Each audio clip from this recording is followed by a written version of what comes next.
Hello, and thank you for tuning in to another episode of CPA Review and More. We are pleased to bring you the #1 podcast for CPAs and CPA candidates. If you'd like to learn more about how Yaeger CPA Review can help you, find us on our website at yaegercpareview.com. Now, here's your host, Phil Yaeger. Hello, everyone. This is Phil Yaeger, and welcome to my podcast, CPA Review and More. We're not talking about CPA Review. As you know, most of our podcasts are on more other topics. And I just want you to know that we've been away from the studio for a while, but I believe we've had first run episodes. Is that impressive? First run. Okay. And, we try to get as many new ones. In fact, every week, I believe our podcast is brand new. And usually we're way ahead. So we have a library of ones to, you watch, listen, whatever. And by the way, thank you very much. I know our #1 city, by the way, is Atlanta. People listen to Atlanta and they tell me they listen to it driving home. And I think, don't you have better things to do than listen to me driving home? There's always Sirius XM. By the way, I'm not affiliated with them. But anyway, thank you very much. And today, our guest is, and by the way, we have scoured the country looking for this gentleman, all right? And he's down in Arkansas. If you've never been in Arkansas, I've never been there. That would be the South, is that correct? Yes, we're in the mountain areas of Arkansas, so it's more of a Midwestern vibe to it. Isn't there a TV show on, was it HBO now, that is it's the last season. I forget the name of it. It's Ozarks, that's it. Right. Now that's Lake of the Ozarks, and that's up in the northern parts of the Ozark Mountains, right as it trails off, and that's actually in Missouri. So I'm quite a ways south of there. It's a beautiful lake. It's huge. It's really big, but it's a beautiful lake. So we're more in the northwest part of Arkansas, right on the movie True Grit and the book True Grit is set here where I live.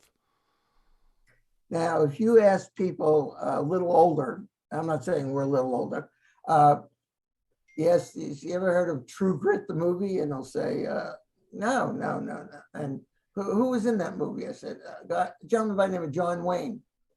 Yeah, I think we heard of him, but I remember I went to a concert. I was teaching CPA Review Live, and I was all excited. I was going to a concert the next day when I was teaching, and I said, I'm going to see Barry Manilow.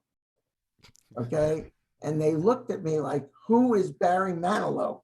And I said, you don't know Barry Manilow? How about Neil Diamond?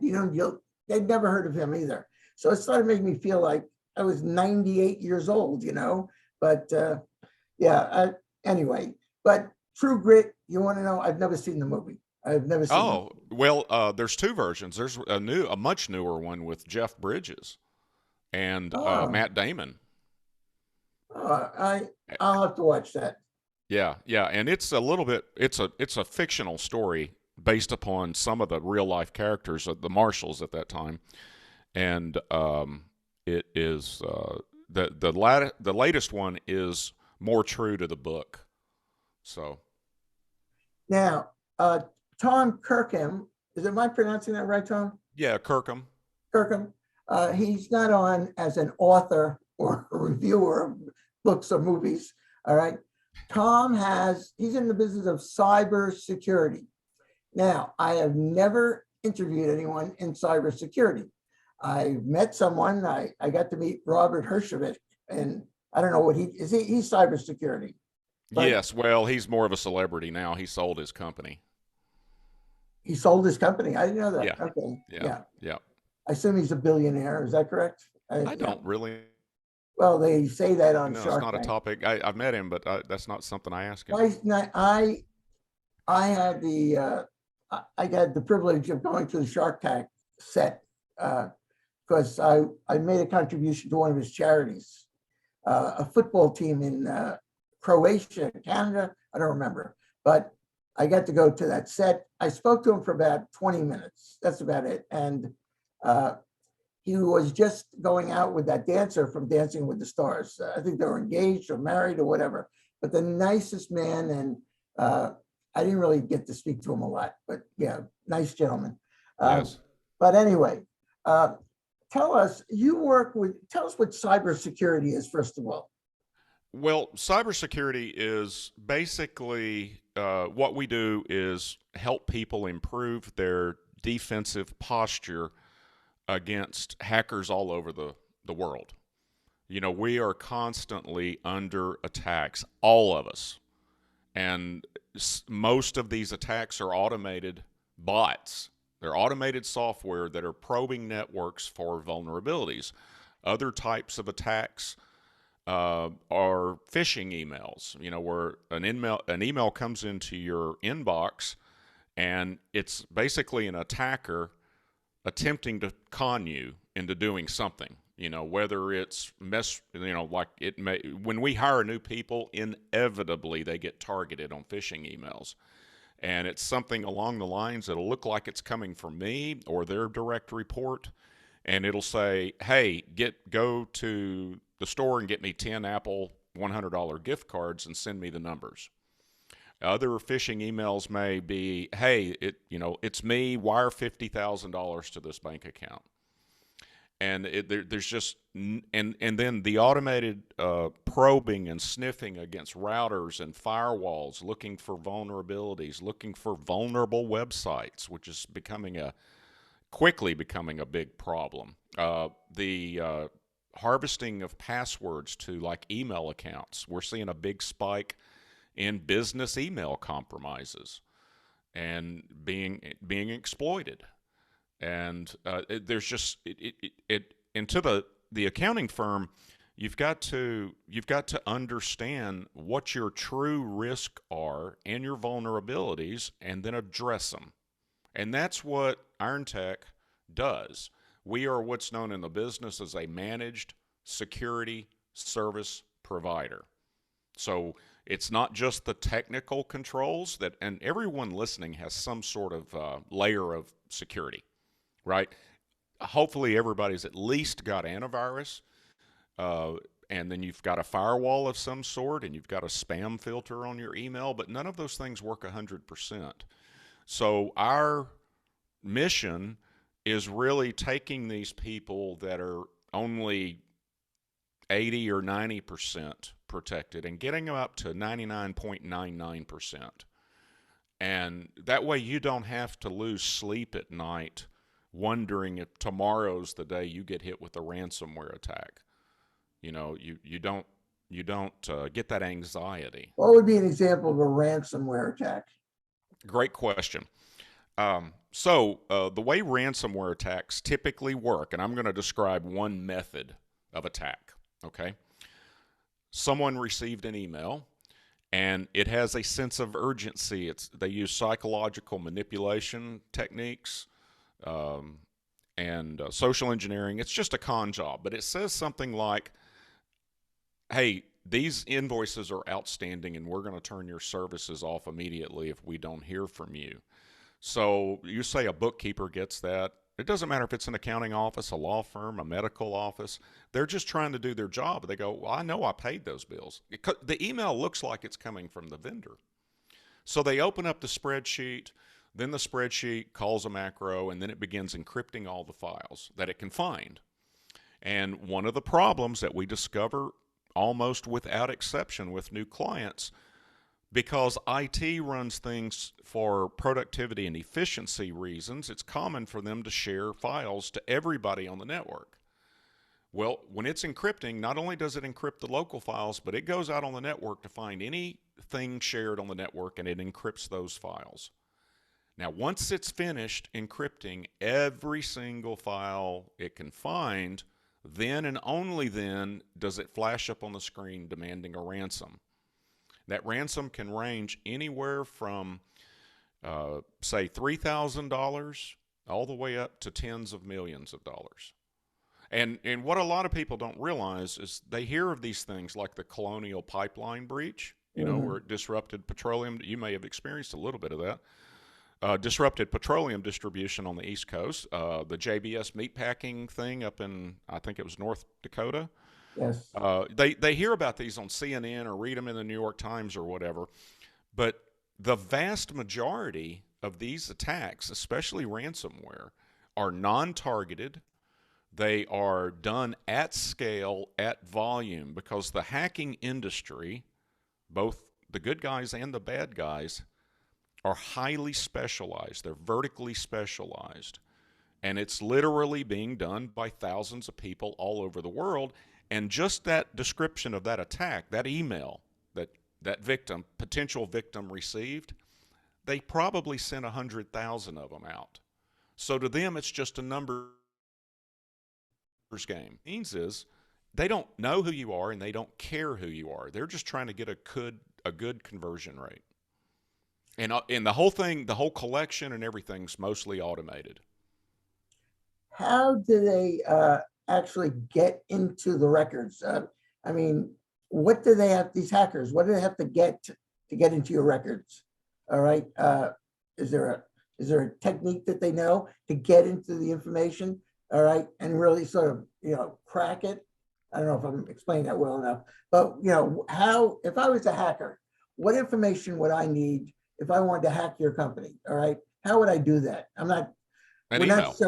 It's sort of like we're not telling them how to build a bomb or something, but right. What does a hacker do? What's his background so he can get this information? Well, it's simply an email. That's the most common way to hack into a company. Yeah. Okay, so an email comes to you. Let's do an example here. An email comes to me. All right, I have an accounting firm. All right. Right. What might that email say? Well, it's going to, well, like I said, it's going to try to entice you to deliver a payload, a malicious payload inside your firm. It's going to penetrate your network security, the network, the firewall and all that. Email's just going to go in, right? If the spam filter doesn't catch it, and no spam filter is 100% accurate, okay? Some of them are just tighter or looser than others, but some get through. We see them all the time, and our spam filter is pretty tight.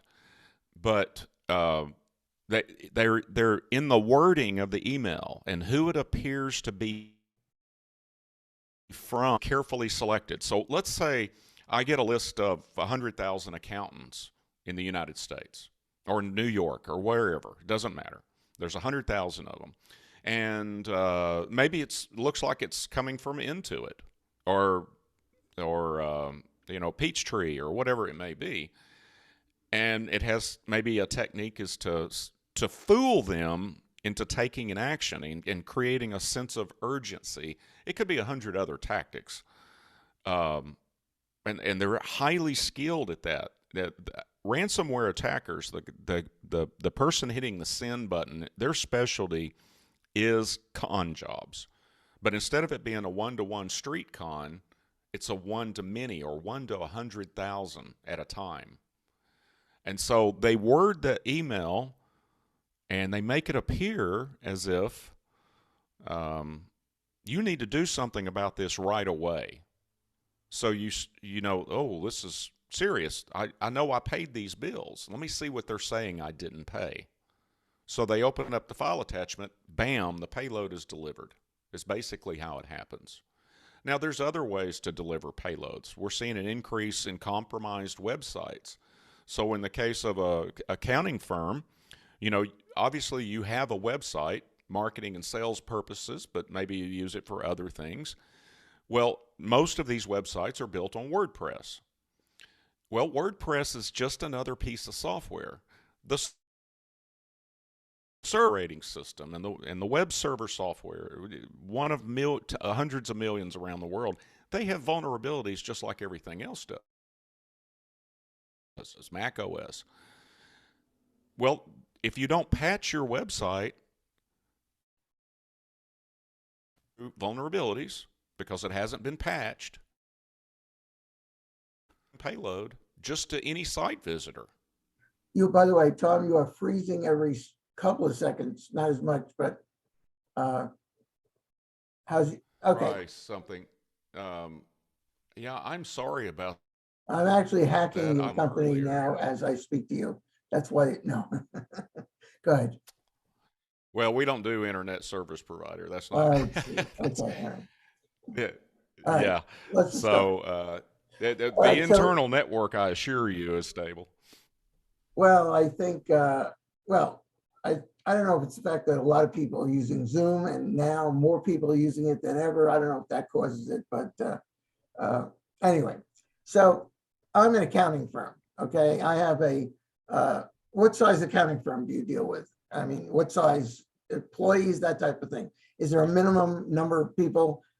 You deal with larger ones or deal with medium, whatever? What do you Uh, deal with as far as cybersecurity for accounting firms? What kind of Well, firm? our specialty is small to medium size. So if you're just a one person firm, but we've got clients with dozens and hundreds of accountants. All So right, and they're going to call you up and they're going to say, Tom, we want to protect our clients' records, their tax returns. All right, what do you do? How do you take it from there? yeah, so it's all a part about doing an audit and or a risk assessment, and we've got a lot of different techniques. And so we start by, what's the size of your firm? What's your annual revenue? Okay, what are your clients like? What is their revenue, and what business are they? Even the client's risk. Got for every one of your client, or the tax data you have for every one of your client.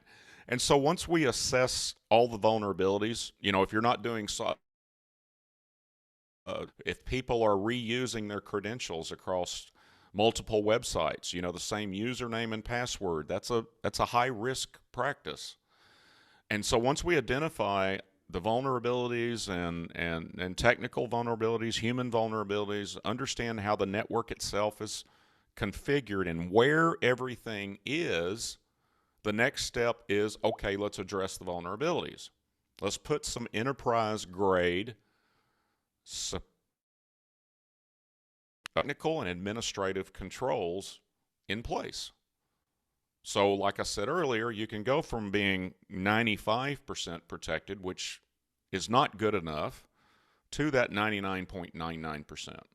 So you don't fall into that conversion rate of victims. You want to be in the 99%, out of that 100,000 email, you want to be the one that did not become a victim.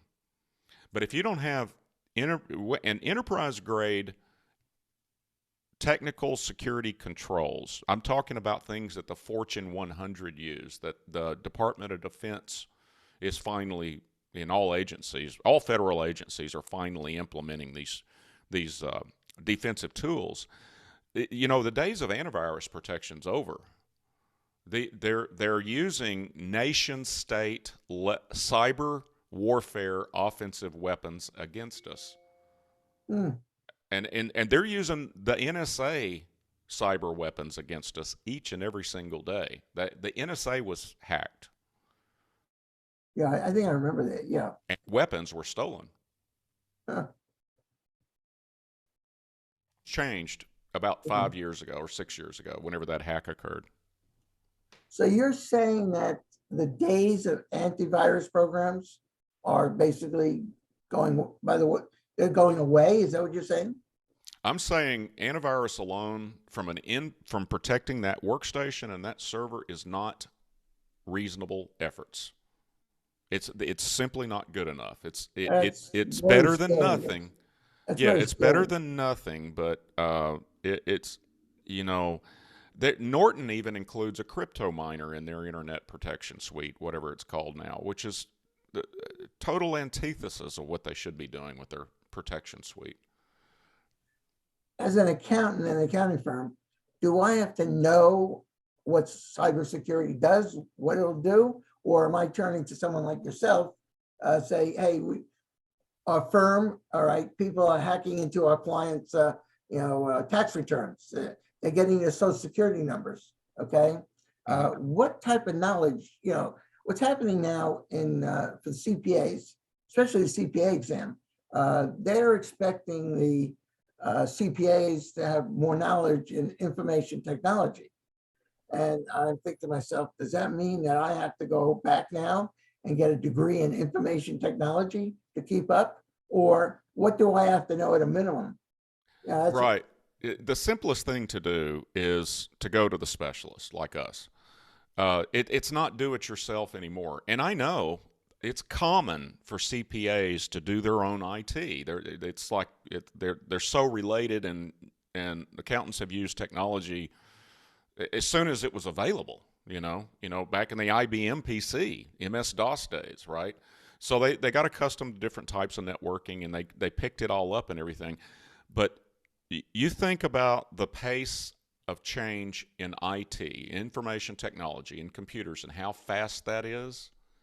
Add the cops and robbers issue to it, and add the military component to it, because cyber warfare is happening all over the globe right now. The pace of change is 5 to 10 times greater in the cybersecurity world than it is in the IT world. So it's all this stuff.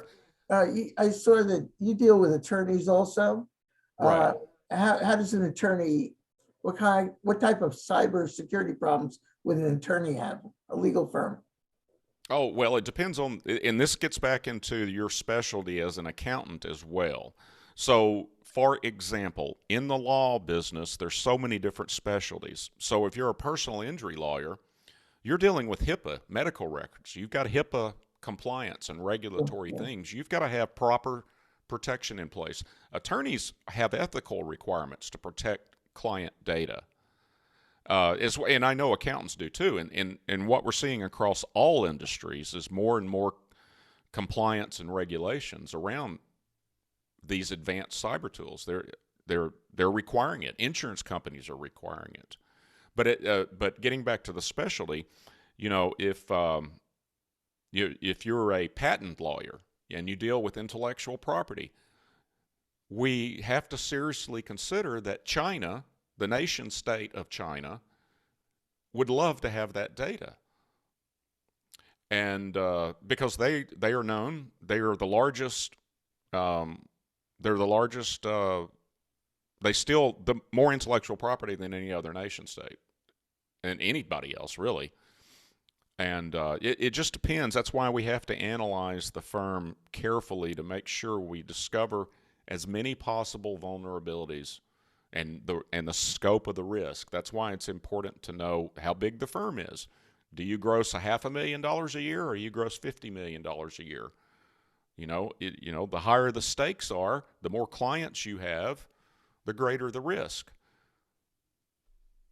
Only 6% of companies survive longer than 2 years after a data breach. You're scaring people. I don't mean to, and I could tell. No, but I'm saying, I'm not saying that it's a bad thing, but it's listening to this. It's very, I know with our type of business, CPA review, we sell materials to prepare for the exam. And we're constantly getting letters from people from India. And we know India doesn't, at least I don't think they really appreciate your intellectual property. It's very hard to protect yourself. If we sold stuff in India, all right, is there a way of really protecting ourselves that people are not going to start reproducing this and selling it themselves? It's very hard to protect our materials. So we really stay away from sales in India or China, that type of thing. Yeah. Well, a lot of people, that's kind of an old school defensive, or I assume you're doing geofencing. You just don't make the website available in India, right? I don't think, I never thought about it. No. Well, wait a minute. Maybe they can. It might be available. I have to find out myself. I don't know. Right. And that was effective maybe 10 years ago. There's all sorts of different strategies to make it appear like I'm sitting in Dallas, Texas, but in reality, I'm in the Philippines or in Moscow. Is the Philippines also bad as far as intellectual property violations? No. China is your number one. Especially the stealing corporate intellectual property for patents and things like that. It gives them a competitive. That by far is coming out of China. I'm not sure about who the number two is on the list, but it would be easy to presume that India may do some of that, but I don't really know for sure.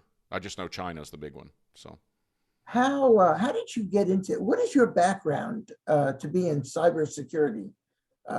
When you went to school, was there a major involved as far as? Well, I majored in economics, but Okay. I was a hobbyist with computers, and my career fairly quickly evolved into, I was running a software company and a founder and running that software company.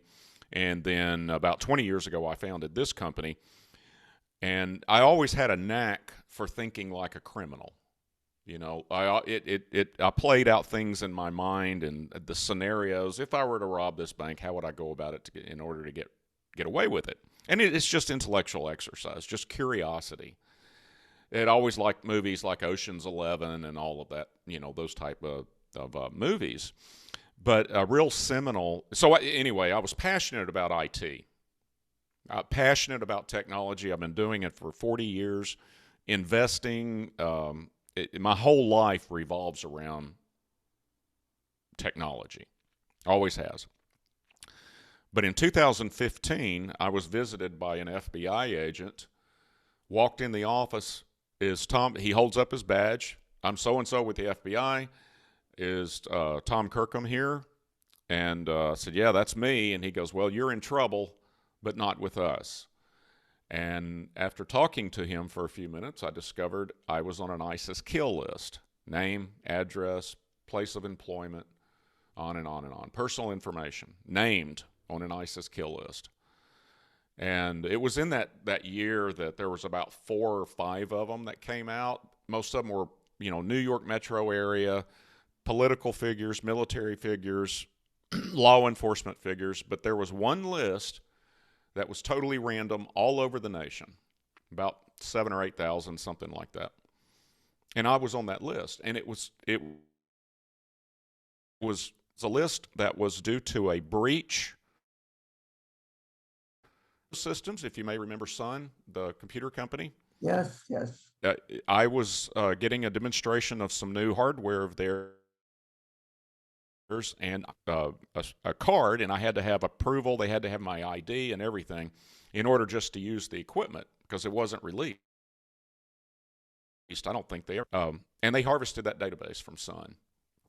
So it was totally random that I was on an ISIS kill list. On that list, what did they want to do? They weren't going to do anything. What were they going to do to you? I'm just curious. You said you were on a list, ISIS. What was that list to do? And not shoot you or kill you, was it? Yes, it was a kill it was. list. Yes, it was a kill list. I think we need to change the whole, theme of these podcasts. Well, think about this. Just like nation states have cyber warfare units, ours is the NSA, and I don't know the names of all the others. In Russia, they got what's it called? They got a bunch of them that goes by the bear name, but all these. But the terrorist organizations, and ISIS at that time was very large. Warfare unit called the United Cyber Caliphate. They were very skilled at what they did. Their objective was to recruit lone wolves, people sympathetic to their cause in the United States. Hey, you can be a full-fledged member of ISIS if you kill somebody on this list. Another objective was to tie up law enforcement and create chaos all over the country. When you got thousands of people on a kill list and FBI sends an agent to each and every one, that's a lot of resources to commit and tie them up where they can't do investigations and things like that. So and there was probably other objectives as well, but recruitment and chaos is the two main things. And that goes back to the threat actors themselves, right? Their objective, well, that particular objective wasn't about money, but they do have specialists there that distributed ransomware specifically to raise money to fund their military and other objectives. Specialist in part of the United Cyber Caliphate.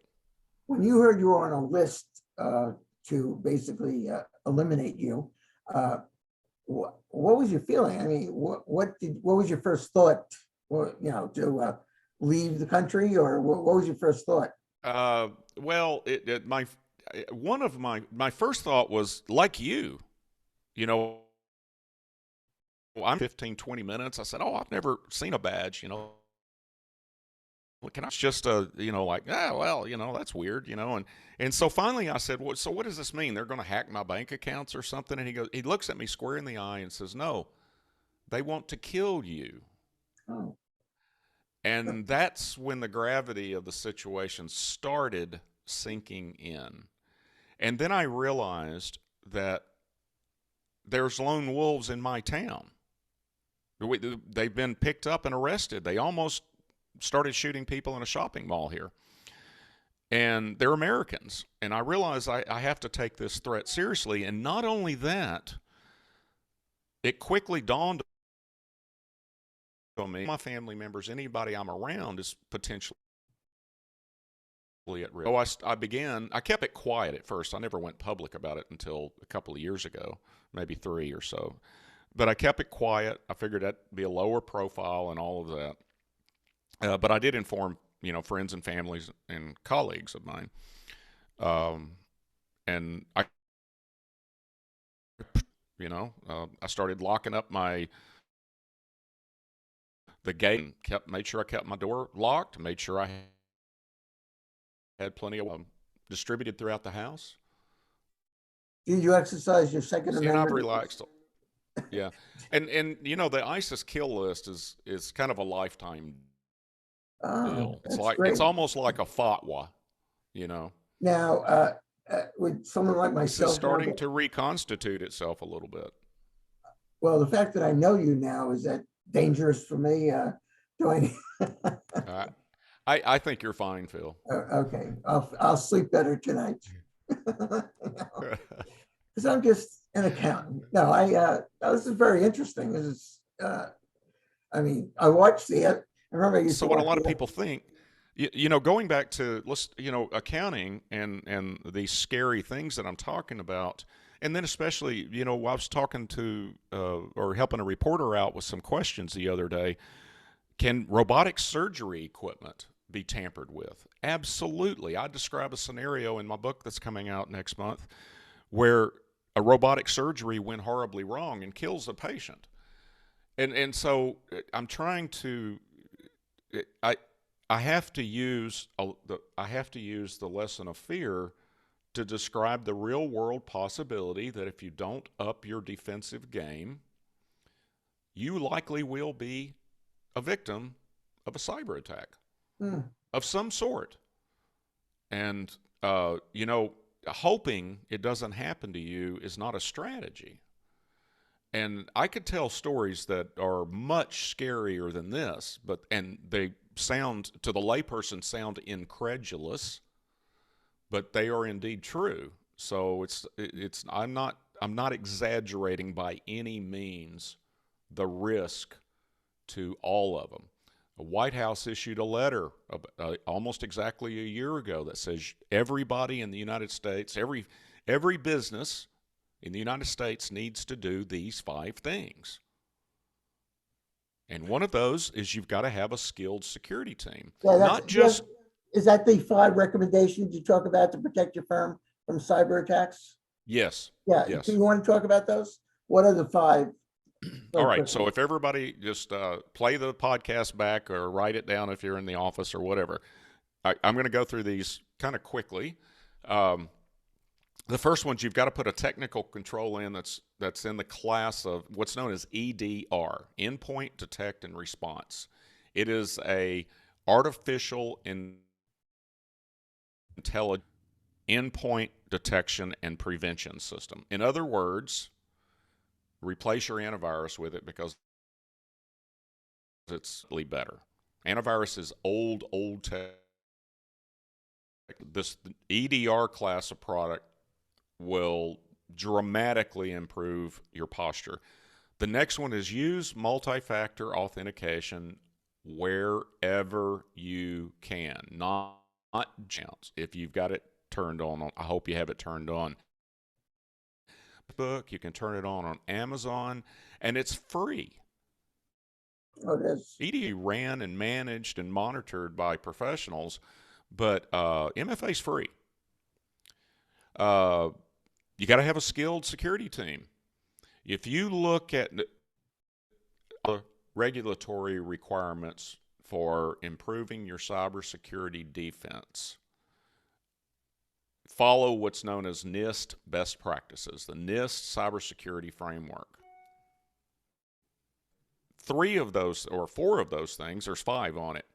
You've got to identify vulnerabilities, then you've got to protect, and then you've got to have a detection system already in place, which means skilled security professionals, and you've got to have a response system already in place. If you come to us in the middle of a breach specialty, that's a whole different specialty, because when that happens, it creates a threat vector to not only us, but all of our clients as well. So, and all of our stakeholders in the organization. Turn on disk encryption. Okay? Encrypt your own data, and don't wait. You know, if it's a serious software update that's patching a serious vulnerability, you don't have the luxury of waiting a month till they work the kinks out. You've got to evaluate each software update and determine, does that need to be put on immediately, tonight, or just during a normal software patch upgrade. You know, if your IT's managed properly, you have a maintenance window, right? Like every Saturday at 2 a.m., we install all the patches and reboot everything, and it doesn't affect your work. But every once in a while, there's a patch that simply can't wait. It's too big of a risk to not patch immediately.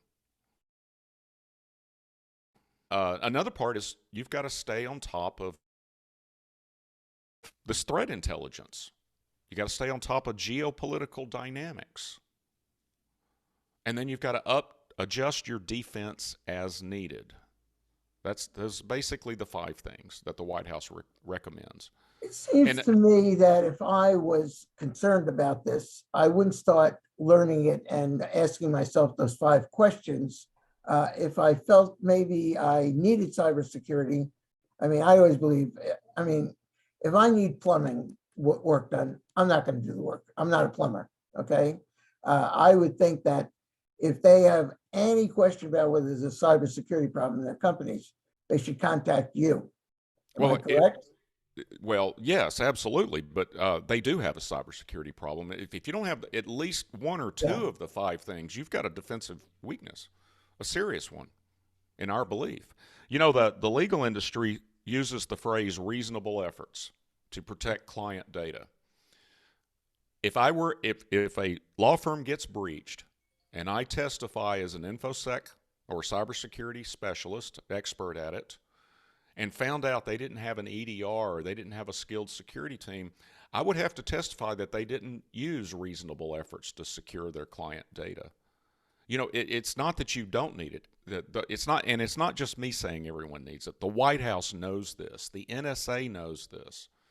And it's not just critical infrastructure. You know, if Putin decides to let all of the criminal hackers loose and attack the United States and create chaos, he's not going to care what they do. It's just wink, wink, knock, knock, nod, nod. Do whatever you want to anybody in the United States. It'll be probably the beginning of a cyber pandemic, a global cyber pandemic. So that's the last thing we need in this country. Yeah, it'll make COVID look like a speed bump. Right, right. Now, you mentioned a book. Are you coming out with a book on cybersecurity? Yeah, I'm actually. You happen to have one with you, Tom, to show us? Oh, very nice. It's a cyber pandemic survival guide. And by the way, I like the cover. Very nice. Okay, Yeah, what is in that book that I would want to read about and understand? Is that for laymen or I, is that for people like yourself to read? oh, absolutely not. It's strictly for the layman, and it's one of those books that ties together a fictional story with here's what's going on in this story right now, right? So the characters in the story are going through a cyber attack, and it's life threatening, and it opens with a different scene and all of this, and then I speak to what's really going on, and the number one thing that I drill home throughout the book. It's an easy read, but the number one thing I drill home throughout the book is leadership failure to act to protect this town from a serious cyber attack. And you know, it's real easy to make a management decision to tell your head of IT or your outsourced IT company, say, hey, make sure we're covered on cybersecurity, and to go, right? You know, you just hope it's there.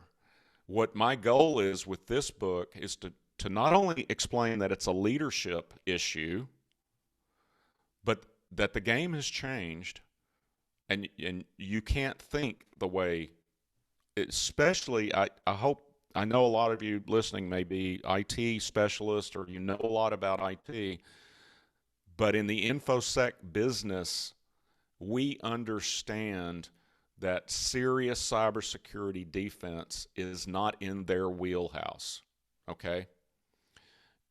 These tools are highly specialized. The way the companies are set up are totally different.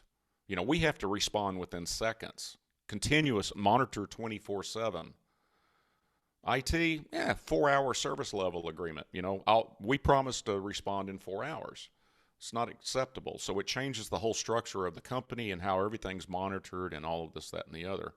So we're trying to what I'm trying to do in the book is drill home to company leaders and owners and presidents, whatever your head honcho title is, that this can happen to you, and it could happen at a large.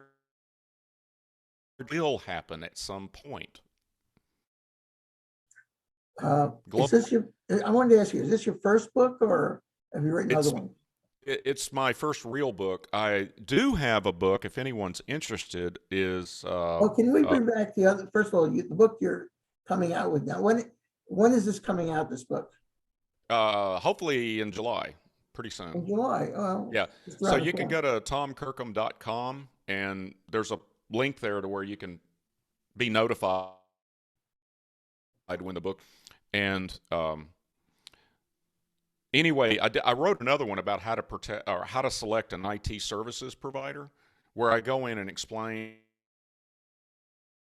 fix IT provider and an MSP, which is a great book, and MSP is the way to go.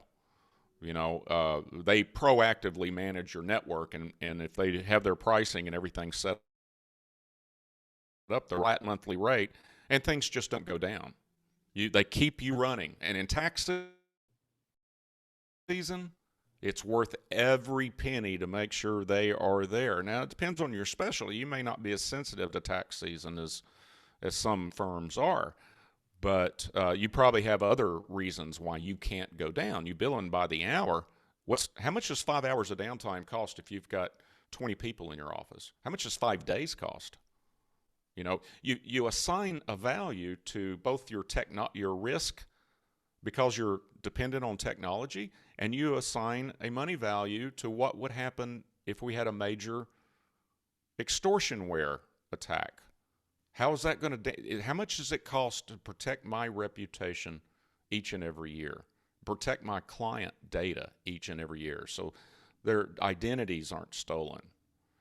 And if you've got cybersecurity insurance, there's a lot of issues with that. First of all, they're specifying these 5 things. A lot of them are. They're saying all the way down to the vendor level. And they're all best of breed. They're all good, and that's all we use. We've never seen one yet that we didn't have the right tools. And they do a risk analysis and assign premiums based on that. So if you're not providing cybersecurity training, that's a higher risk. So instead of your annual premium being $2,000 a year, it may be $12,000 a year. Other underwriters are getting out of the business altogether. And the one thing about cybersecurity insurance, it's like all other insurance. It's the last thing you want to use, and it will not make you 100% whole again. Your reputational damage, you've got to report in every state in the nation if you have a breach. And it's ethical, you know. How are your clients going to react? I know how I reacted. I was using a small accounting firm, and they got acquired by an accounting firm that had used us years and years ago. They didn't use us anymore, basically around money. They had a ransomware attack, and they had to pay a ransom of, I don't know, it was just $3,000. Well, a friend of mine was doing their IT at the time. I know all about this because they got the Bitcoin from me to pay the ransom because they needed to get back up and running. They were down for 2 or 3 days, and I don't remember if it was tax season or not. But regardless, when they acquired the firm that I was using, I switched immediately. I had nothing personal against them. Great people, awesome people, great accountants. But I couldn't afford that risk to all of my stakeholders of my accounting firm being a threat vector into IRONTECH and many, many other aspects of it. Did you say there was Bitcoin? Is that how? Right. All right. So you accepted Bitcoin for the services? No. Well, I don't have a problem with taking Bitcoin for services, but I had Bitcoin. I have Bitcoin, and the firm that was a victim of the ransomware attack, in order to pay the ransom, they bought the Bitcoin off of me. It was the quickest, easiest way for them to get it. And that's how I learned that they'd been breached. Yeah. You know, we talk about cryptocurrency, but I don't hear a lot about it, you know, people using it freely, like, you know, our currency, but because it's so, isn't it really very volatile? I mean, don't have a retirement plan with Bitcoin because, you know, your retirement dollars could change. All right. It's very volatile. Am I correct? Yeah, the whole history of it. It's a brand new technology. It's only, 11, 12 years old. So, I mean, this is brand new. You know, the first person to use a credit card, it was made out of paper. I think it was a Diners Club. Yes. What do you think when he presented at a hotel and said, "This is how I want to pay for it"? You know, oh, that's crazy. That's not real money, right? Well, we're in those the days in the 1950s when credit cards first came out, you know, with Bitcoin. But I think this is far beyond the scope of cybersecurity. But I do want to make one point about that. Go ahead. Ransomware has been around a lot longer than Bitcoin has. This criminal technique has been around about 20 years. There's other mechanisms for them to get paid. And they used to, last ransomware I actually saw with my own eyes, there's cards that you can get. They're like prepaid visas, but there's different companies that do it. But Bitcoin, I mean, when it came to the friction out of moving the payment around, and that's why. You know, I'm listening to all of this and I'm thinking, I probably other people listening and saying, you know, our society is getting so complicated, you know, and the question is, if I have a business, what do I have to know? I mean, besides trying to sell my products or services, now I have to deal with this cybersecurity problems. Do you think this might turn people off from going into businesses as much, or it'll just continue? It's just an additional thing they have to be aware of. Well, it's a generational thing, right? I didn't grow up with computers. Right. That's something I learned as an adult. But, you know, most of the people in our organization are in their 20s and 30s. And so to them, it's just accepted that this is a risk. I need to take reasonable efforts to secure my identity, to secure my personal information. So it's already baked in, right? So, they're just accustomed to it. They got a smart. And, when you're in your 50s and 60s and 70s or whatever it is, you've not been, you had to learn that, whereas the younger generations are it was just part of their life from day one. I remember when I thought power windows and air conditioning was, holy cow, you got to be rich to have that in an automobile. Right, it was an extra, actually. Yeah. I was 12 years old before I had a color TV. So, it's just, those are just, it's like you said very early on, you just felt like a 89-year-old person. And it's like, yeah, I understand that completely. And there's probably lots of different generations listening to this podcast. But it's really to that leadership deal. If one of my sayings is, if you don't run your IT and your cybersecurity professionally, you're going to be hacked professionals. The day hackers in the basement and eating Cheetos, all that stereotype that the older generation thinks when they think hacker, those are over with. We're talking a multi-billion-dollar global industry that is vertically specialized and done at scale, using nation-state level cyber weapons. And it's that simple. If a company is listening to this podcast and they think they may have a cybersecurity problem, all right, then they could contact you. And how would they get in touch with you? IRONTECHsecurity.com is the simplest way. Just go to their website, and there's tons and tons of resources on there.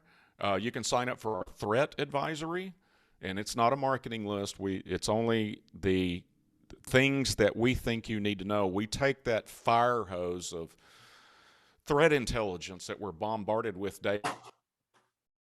daily threat advisory out.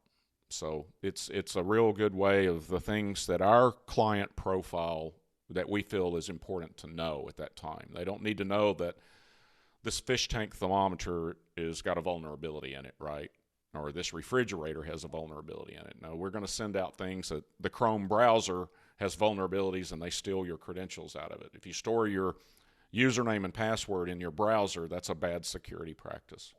Yeah, I would think so, yes. Even I know that. Yeah, well, a lot of people do it. Yeah, a lot of people do it. And there's just hundreds and hundreds of policies, procedures that are considered, and then we just implement, And it's not, it probably, whenever you hear Fortune 100 level tools for defense, or you hear enterprise grade, oh gosh, this is going to cost thousands upon thousands of dollars, and you'd be surprised how reasonable it actually is. Because just like the bad guys or the black hat hackers are doing things at scale, so are the good guys. We protect literally thousands of endpoints. That gives us scale to provide these services. I'm talking InfoSec professionals. We're a team of about 15, but we're backed up by hundreds of InfoSec professionals all over the world, that their job is to protect every device that we're on, that we're monitoring and managing. So it just a 5 or 10 minute conversation sometimes. Well, okay, you need this, this, and this. The larger firms, yeah, we were going to do a more formal audit or risk assessment. But it doesn't have to be difficult. The main thing is go to a security firm, an MSSP. Please, and I mean no disrespect. IT people make us better. We make them better. Most of the time, an external IT company or even a staff IT company is relieved that they're not being security everyone needs today. So relationship with your IT company, keep it. I would recommend that if anybody has questions on cybersecurity, you are looking at Tom Kirkham, all right, and get in touch with him. If you're not sure, just get in touch with him. I'm sure he would enjoy talking, and maybe you need cybersecurity in your company and you're not aware of it. All right. We're a lot of people, like, we're accountants. We might know tax areas or that, but cybersecurity would be the last thing on my mind, unless I'm a big CPA firm doing public scale audits. But the smaller companies that just do tax returns might say, "Oh, I don't have to worry about that." But it seems to me that if you're not sure, better safe than sorry. I really do believe that. And also, not only is Tom in cybersecurity, all right, he has become an author. And what's your book again, Tom? Just to mention it. Yeah, I'm going to hold it up again. Is that all right? Hold it up again. It's a fictional survival book, correct? It's fiction. It's half fiction and half business advice. Oh, okay. It's the management and leadership decisions the story is about the management and leadership decisions that failed to protect this town. So, but at the end of it, at the back, we get into the actual tactics and techniques that you need to do today. And we'll have more and more of those resources on my website once the book comes out. And that should be coming out, you said, about July, correct? Right. 2022. Yes. Next month. I have to look at the calendar. Yes. What were you saying? Yeah, it's next. It's going by very fast, and like every other year, as you get older. All right. Now I just turned 28, but and you never know it actually. But no, when we get older, time just goes by. But people don't realize that. But anyway, Tom, thank you so much for being on the podcast. And once again, Tom Kirkham is in cybersecurity. If you're not sure what it is, all right, well, you could go buy his book when it comes out. All right, you might actually learn something. I would think this man. How long have you been in this business at, Tom? Oh, well, I've been in technology for 40 years. I've been in network administration and cybersecurity for about 20. So you really are. Can I say this? You're an expert. Yes. Yeah. Okay. I am frequently compensated for speaking in front of groups about this very topic. You're not going to charge me for this podcast, are you? No, sir, Phil. Absolutely not you. Thank you. Oh, it may have sounded a little sarcastic, but I'm not compensating Phil, and he's not compensating me. So, well, if you want to send me something, it's okay. We'll have to see about that. Yeah. But anyway, I really enjoyed talking with you, and the people obviously did not. I got to meet Tom's. I don't know what her title is, but she's very nice, and I won't tell you where she's located, but he has a first-rate operation. I can see that. So, Tom, thank you, Phil. It's been a pleasure. I want to thank you so much. And once again, last time, look for Tom's book. It's coming out. You want to know about cybersecurity? All right. Check his website. You'll announce it on your website. Is that correct, Tom? Yeah. Oh, yeah. Absolutely. But they can sign up and get an actual email when it's available. Okay. All right. And they email it to where? Tom Kirkham? Well, if you want to reach out to me, just it's tom.kirkham@IRONTECHsecurity.com. Nothing fancy. It's just first name dot last name @IRONTECHsecurity.com. Keep it simple, right?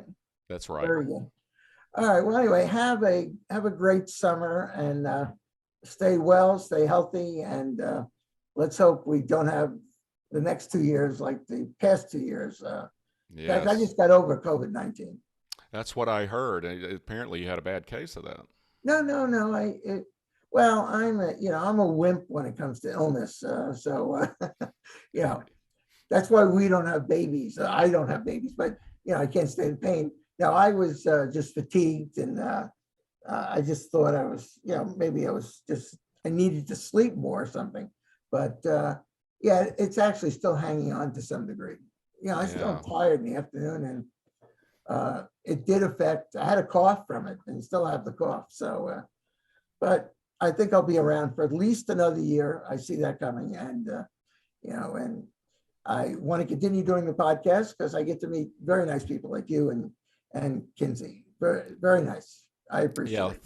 thank you very much, and it has absolutely been my pleasure being on your podcast, and I hope that everyone takes takes it a little seriously, and at least just talk to some infosec specialist and get an assessment of what you need to do to bump your defenses up, keep you from going out of business. Sounds it. Thank you, everyone, once again for watching, listening, the CPA Review and More podcast. We will continue. We have some interesting guests coming up in the future. All right. Just, look at our, go to YaegerCPAReview.com. That's the website for the CPA review course. But on there, it lists all the podcasts we have done over the past, it's hard to believe, it's 2.5 years, I guess. But, look at the podcast. People actually like it. They say, Phil, you're not like the typical accountant, whatever that means. Well, actually, I'm not a typical accountant because I really didn't want to be an accountant. But, I got into it and I turned it around and doing other things, taxes, something that I enjoyed more. I'm not like to sit there with audits. So, but all I'm saying is go to our website, look at the podcasts. There's some interesting areas in there if you're interested in, cryptocurrency, that type of thing. So anyway, we will see you again. All right. We have a new podcast every week.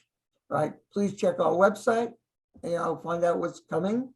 And I wish you all, and thank you once again for watching and listening to our podcast, CPA Review More. This is Phil Yaeger. Take care, stay well. And what I'm finding is people are not being nice to each other as a result of the pandemic. So you try to stand out and say, hello, smile occasionally. All right. We need more of that. Thank you, everyone. Take care and be well.